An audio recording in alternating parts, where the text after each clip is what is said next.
Hello Swadik hub to all. आज हम start करने वाले हैं the sun from another star का एपिसोड 5 की स्टार्टिंग में अर्थित और डेरेक उसके पापा दोनों कार में होते हैं और वो सिग्नल पे रुके होते हैं। उसी टाइम अर्थित बोलता है अपने पापा से, क्या आप अमर हो पापा?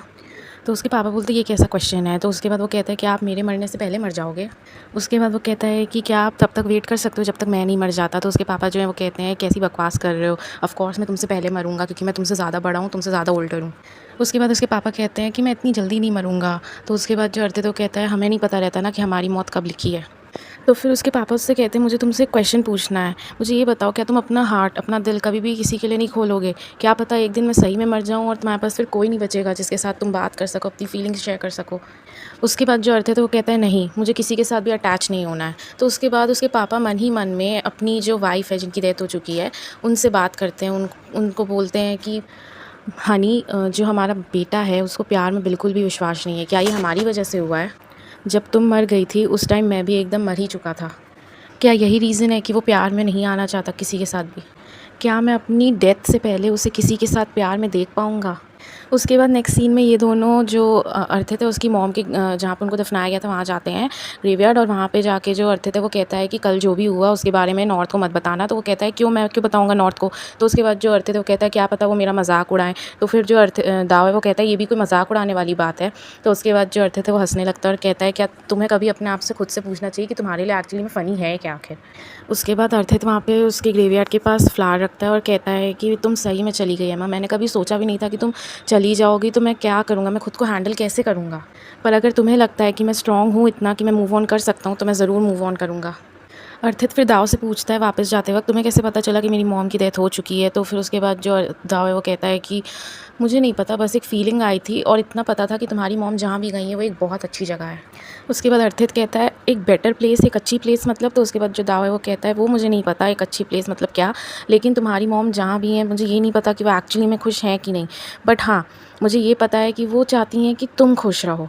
और ये सुन के जो अर्थित है वो रोने जैसे लगता है। और उसके बाद जो दाव है वो कहता है कि अगर तुम दुखी रहोगे तो तुम्हारी मॉम कैसे खुश रहेंगी? उसके बाद जो दाव है वो कहता है कि तो आज से जितना हो सके उतना खुश रहना अपनी मॉम के लिए, तुम खुश रहोगे तो वो खुश रहेगी। और उसके बाद जो अर्थित है वो कहता है तुम्हें पता है आज तक मुझसे ये बात कभी भी किसी ने नहीं कही। जो दाव है वो कहता है वो इसलिए क्योंकि तुमने आज तक कभी भी किसी के सामने ये नहीं दिखाया कि तुम्हें कितना दर्द हो रहा है अंदर ही अंदर, तुम कितना घुट रहे हो, कितना पेन में गुजर रहे हो। उसके बाद जैसे ये लोग वहाँ से जा रहे होते हैं अर्थित तो सामने निकल जाता है, आगे आगे चल रहा होता है। लेकिन जैसे ही दाव मूव करने लगता है उस टाइम कोई एक स्पिरिट होती है जो उसका पैर एकदम कस के पीछे से पकड़ लेती है। जो दाव है वो आगे पीछे देखने लगता है, देखता है पीछे और भी बहुत सारी स्पिरिट्स खड़ी हुई हैं जो उसे देख रही हैं। उसका दम घुटने लगता है, वो सांस नहीं ले पाता सही से और उसके हाथ का जो ब्रेसलेट है वो भी नीचे गिर जाता है और सडनली वो बेहोश हो जाता है। उसी टाइम वहाँ पे अर्थित भाग के आता है, वो एकदम पैनिक हो जाता है कि आखिर उसे हुआ क्या, डर जाता है, वो उसे उठाता है।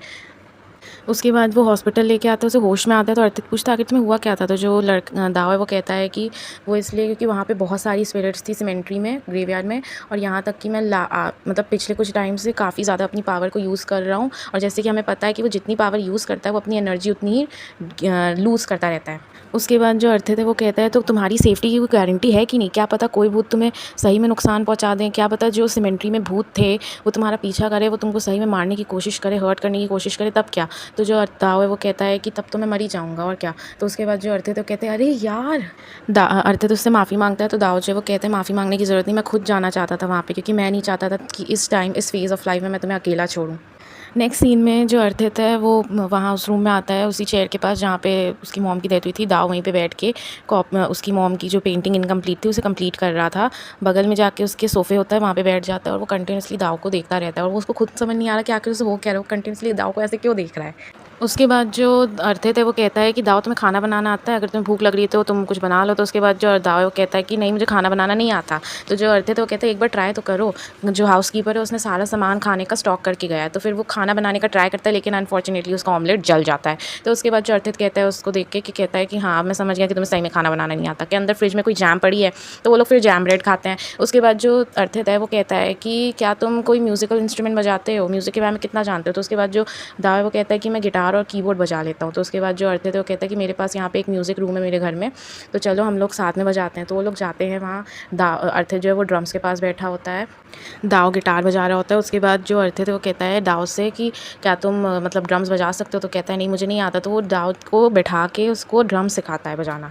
अर्थित उसे ड्रम बजाना सिखाता रहता है और कंटिन्यूअसली उसी की तरफ देखता रहता है, जैसे उसको एकदम उससे अटैचमेंट सी होने लगी है। और जो फिर दाव है वो सडनली अपना चेहरा घुमाता है अर्थित की तरफ और दोनों का आई कॉन्टैक्ट होता है, बहुत देर तक होता है। उसके बाद वो फ़ौरन जाके अर्थित फ़ा को फ़ोन करता है, कहता है कि जब तुम अपने बॉयफ्रेंड को पसंद करने लगे थे तो तुम्हें कैसी फीलिंग हुई थी, क्या हुआ था? तो उसके बाद जो फ़ा है वो कहता है काफ़ी वियर्ड क्वेश्चन है, तो कहता है कि प्लीज़ आंसर करो। जो फ़ा है वो कहने लगा बस ऐसे ही मैं उसे पसंद करने लगा, वो क्यूट था। तो उसके बाद जो अर्थित तो कहता है सिर्फ वो क्यूट था इसलिए तुम उसे पसंद करने लगे? आखिर यहाँ पे क्यूट का मतलब है क्या? उसके बाद अर्थित जो है वो कहता है कि मैंने ऐसा कभी फ़ील नहीं किया। तो फिर जो फ़ा है वो कहता है 1 मिनट, क्या तुम अपने बारे में बात कर रहे हो यहाँ पे? उसके बाद जो फ़ा है वो कहता है तुम दाव को पसंद करते हो? तो जो अर्थित है वो कहता है नहीं यार तुम पागल हो गए, तुम क्रेज़ी हो गए हो, मैं बोल रहा हूँ मैं नहीं करता हूँ पसंद। वो दाव का नाम ले उससे पहले वो देखता है कि दाव वहाँ पे खड़ा हुआ है। उसके बाद जो अर्थित है वो उससे पूछता है कब से तुम यहाँ पे खड़े हो? वो कहता है कि मैं जस्ट अभी आया हूँ। तो उसके बाद जो अर्थित वो कहता है क्या तुम मेरी बातें चुप-चुप के सुन रहे थे? तो कहता है नहीं, मुझे वॉशरूम जाना है। वॉशरूम कहाँ है? तो फिर वो बोलता है कि इस तरफ है, जाओ। ओके, सो नेक्स्ट सीन में दाव अर्थित को लेके जाता है, उसकी मॉम की जो पेंटिंग्स इनकम्प्लीट थी वो कंप्लीट कर चुका होता है और उसे दिखाता है। वो कहता है कि तुम्हारी मॉम की सारी पेंटिंग्स ऑलमोस्ट कंप्लीट थी, मैंने बस उनको थोड़ा सा टचअप दिया है और कंप्लीट कर दिया। उसके बाद जो अर्थित वो कहते हैं तुम पूरे टाइम मेरे साथ थे, तुमने ये किया कब? तो उसके बाद जो दाव कहता है रात रात को मेरे को नींद नहीं आती थी, लेट नाइट तक मैं कुछ ढूंढता था करने को, तो मैंने सोचा कि मैं तुम्हारी मॉम की पेंटिंग्स ही कंप्लीट कर दूँ। उसके बाद जो अर्थित है वो उसकी तरफ देखने लगता है, बहुत प्यार से देखता है और उस टाइम फिर जो दाव है वो अपना चेहरा घुमाता है उसकी तरफ और कहता है कि तुम्हें पसंद आई पेंटिंग्स? फिर दोनों का फिर से आई कॉन्टैक्ट होता है, फिर से दोनों एक दूसरे को देखने लगते हैं। उसके बाद जो अर्थित है वो कहता है कि मैं इसकी पिक्चर खींच लेता हूँ, मैं डेरेक को भी दिखाऊँगा। तो उसके बाद कहता है कि हाँ ज़रूर, क्यों नहीं। उसके बाद नेक्स्ट सीन में नॉर्थ और जोहन, क्योंकि अर्थित ने उन्हें इनवाइट किया होता है बार में, तो वो लोग आते हैं वहाँ पे, वो लोग ड्रिंक्स भी मतलब करते हैं। तो उसके बाद वहाँ पे जो नॉर्थ है वो कहते हैं तुमने कहा था तुम अपने फ्रेंड्स के साथ आओ, कहाँ है वो लोग? तो वो कहता है ये पीछे तुम्हारे खड़े हो। तो जो एक्चुअली में जो स्टार्टिंग में हमें एपिसोड की दिखाया था डोनट की गर्लफ्रेंड, वो डोनट की जो गर्लफ्रेंड है मीन, वो आती है, वो उसके साथ ग्लासेस भी क्लिंग करती है, वो लोग चीयर्स करते हैं।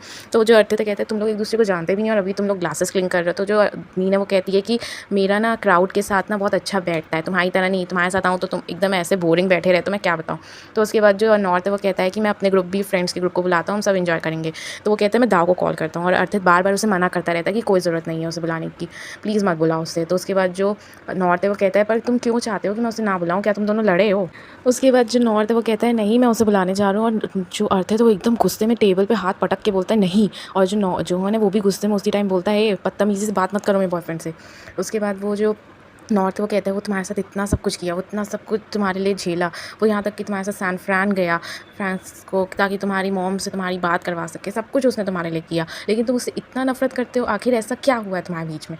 उसके बाद वो लोग पूरी तरीके से ड्रिंक हो जाता है, अर्थित भी नॉर्थ भी। तो फिर जोहन और नॉर्थ जैसे तैसे उसको उसके रूम में लेके आते हैं, बाद में पता चलता है वो की कार्ड खो चुका है। उसके बाद वो दाव के पास उसे लेके जाते, कहते कि वो की कार्ड खो चुका है, उसे अपने रूम में रहने दो। उसके बाद वो कहता है ठीक है, तो फिर उसको सोफे पे जाके लिटा देते हैं। सुबह हो जाती है, अर्थित ज़मीन पे सो रहा होता है और उसके ऊपर जॉन होती है उसकी दाव की कैट। फिर उसके बाद वो उठ के बेड पे सोने जाता है, वो जैसे ही बेड पे सोता है वो कंबल अपनी तरफ खींचता है और जो दाव है वो भी उसकी तरफ आ जाता है। दाव एकदम नींद में होता है तो उसे पता नहीं होता कि वो अर्थित के साथ चिपक के सो रहा है। जो अर्थित है वो जैसे ही उसे छूता है देखता है कि वो पूरी तरीके से तप रहा है, गरम है एकदम उसका सर। फिर जो अर्थित है वो उसकी पानी वाली पट्टी करके वहाँ से चला जाता है कॉलेज, अपने यूनिवर्सिटी के लिए। नेक्स्ट सीन में वो एक स्टेयर पे बैठा होता है, स्टेयर पे बैठ के कॉफ़ी पी रहा होता है और अपने ही मन हंस रहा होता है। तो नेक्स्ट सीन में दाव जो है वो खुन फरतौंग को कॉल करता है और उससे कहता है कि मुझे लग रहा है कि मेरे एक रूम में एक घोस्ट है जो कि मुझे डराने की कोशिश कर रहा है, जो मेरे साथ मतलब मिसबिहेव कर रहा है, मुझे अच्छा नहीं लग रहा उसके साथ। तो कह रहा है कि क्यों, तुम्हें ऐसा क्यों लग रहा है, कौन है वो? तो उसके बाद जो दाव है वो कहता है कि मुझे ऐसा लगा कि मैं किसी को गले लग के सो रहा था। तो उसके बाद जो हमें तो एक्चुअली पता है कि वो अर्थित को गले लग के सो रहा था, लेकिन दाव को वो चीज़ नहीं पता क्योंकि उसे इतना फीवर था कि वो अपनी मतलब होश में ही नहीं था कि उसके साथ क्या हुआ। तो उसके बाद जो वो लड़की वो कहती है अरे ये तो काफ़ी ज़्यादा स्कैरी है, क्या उसने अब तुम्हें हर्ट पहुँचाया? तो कहता है नहीं, अभी तक तो चोट कोई नहीं पहुँचाई उसने मुझे। अर्थित क्यूट है यार, मतलब जैसे ही दाव लिफ्ट खुलती है तो अर्थित वहाँ से निकलते हो, कहते हैं क्लास जा रहे हो। उसके बाद वो कहता है कि तुम्हारी तबीयत ठीक हो गई है? तो उसके बाद जो दाव है वो कहता है मुझे वाइप करने के लिए, मतलब मेरी बॉडी वाइप करने के लिए, मुझे पट्टी करने के लिए थैंक यू। तो उसके बाद वो कहता है तुम क्लास कैसे जा रहे हो? तो कहता है मोटरसाइकिल। तो उसके बाद वो जा रहा होता है, तो जो अर्थित है वो पीछे घूमता है, वो लिफ्ट बंद होने के पहले हाथ रख देता है ताकि लिफ्ट बंद ना हो। वो कहता है कि रुक जाओ, तुम्हारी तबीयत ठीक नहीं है, इस टाइम पर अगर तुम मोटरसाइकिल पर राइड करोगे तो तुम्हारी तबीयत ख़राब हो सकती है, मैं तुम्हें छोड़ आता हूँ। एंड गेस व्हाट, वो उससे हेलमेट पहनाता है और उसको मोटरसाइकिल पे ही लेके जाता है। उसके बाद वो जैसे ही उतर जाते हैं, दाव हेलमेट उतारने की कोशिश करता है और निकाल नहीं पाता है। तो फिर जो अर्थित है वो उसका हेलमेट निकालता है, उसके बाल उसके एकदम सही करता है। उसके बाद जो अर्थित है वो कहता है कि जाओ, मैं तुम्हारे यहाँ पे वेट कर रहा हूँ। तो कहते हैं नहीं, मैं वॉक करके घर वापस आ जाऊँगा। कहते हैं पागल हो गए हो क्या, बीमारी में वॉक करोगे? नहीं, मैं यहाँ पे वेट करता हूँ। उसके बाद जो दाव है वो थोड़ा रूडली उसको मतलब बोलता है कि ठीक है, थैंक यू। तो उसके बाद जो अर्थित है वो कहता है कम से कम बोलो तो ऐसे कि तुम सही में मेरे को थैंक यू बोल रहे हो, तुम थैंक यू फील कर रहे हो। तो कहता है मैं थैंक यू फील कर रहा हूँ, इसलिए बोल रहा हूँ। तो उसके बाद जो अर्थित तो कहता है कि थैंक यू प्रॉपरली बोलो। उसके बाद वो बोल देता है खौफ खून खाप, मतलब प्रॉपर्ली उसने थैंक यू बोल दिया। उसके बाद जो अर्थित है वो कहता है कि मेरा नाम भी साथ में लो। तो फिर वो बोलता है खौफ खून ना खाप पी अर्थित। तो जैसे ही ये चीज़ बोलता है, जो अर्थित है वो एकदम कंटिन्यूसली उसकी आंखों में देखता रहता है। उसको फीलिंग होती है उसके लिए कुछ ना कुछ, और दाव भी उसे देखने लगता है कंटिन्यूसली। एंड यहाँ पे ये एपिसोड फिनिश होता है। Thank you for watching, bye bye.